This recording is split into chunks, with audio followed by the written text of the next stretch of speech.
Bienvenue à la classe. This is Technique Tips with RMJ Studios, a virtual dance studio. Today, we'll be continuing with our plie from lesson 5, so if you haven't seen that yet, be sure to check it out. Now, we've already gone over demi-plie or half bend, so today we'll be learning our Grand Pliè or great bend or big bend. To start, we'll go into our demi-plie. Once you feel like you can't keep your heels on the ground, lift them and bend the rest of the way. Once you're at the bottom, press your heels back into the floor until you get to your demi-plie and then straighten out. What's important here is to make sure you don't drop all the way into a seated position in your Grand Pliè. Keep your thighs tight the whole way down. If you feel yourself let go of that tension, you've gone too far. And that's all for your Grand Pliè. Easy, right?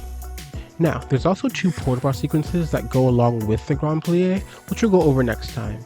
For now, I'm Malone Jr., and this has been Technique Tips. Be sure to check out my full live online classes at rmjproductionstudios.com for more.